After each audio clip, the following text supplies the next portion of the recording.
Psaume chapitre 103, versets 3 à 5. C'est lui qui pardonne toutes tes iniquités, qui guérit toutes tes maladies, qui rachète ta vie de la destruction, qui te couronne de bonté et de miséricorde, qui remplit ta bouche de bonnes choses, afin que ta jeunesse se renouvelle comme un aigle. Ces versets du psaume 103 sont une expression de gratitude et de louange envers Dieu pour son amour et sa miséricorde. Voici les principaux points. Pardon et guérison. Au verset 3, le psalmiste reconnaît que Dieu pardonne toutes les iniquités et guérit toutes les maladies. Cela témoigne de la capacité de Dieu à pardonner nos péchés et à nous guérir spirituellement et physiquement. Rédemption et couronnement. Au verset 4, le psalmiste souligne que Dieu rachète nos vies de la perdition. Cela fait référence au sauvetage spirituel qu'il apporte, nous libérant du pouvoir du péché et de la mort. De plus, Dieu nous couronne de bonté et de miséricorde, démontrant ainsi son amour et sa faveur. Provision et renouveau. Le verset 5 mentionne que Dieu remplit notre bouche de bonnes choses.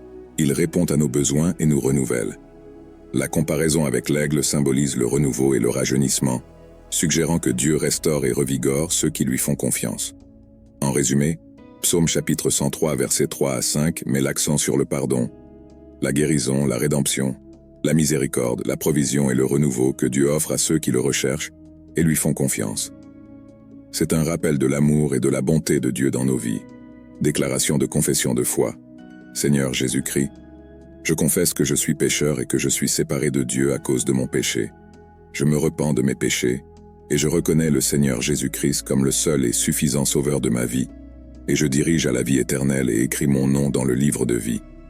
Amen. Éphésiens 2, versets 8 et 9. Car c'est par la grâce que vous avez été sauvés, par la foi. Et cela ne vient pas de vous-même, mais c'est un don de Dieu.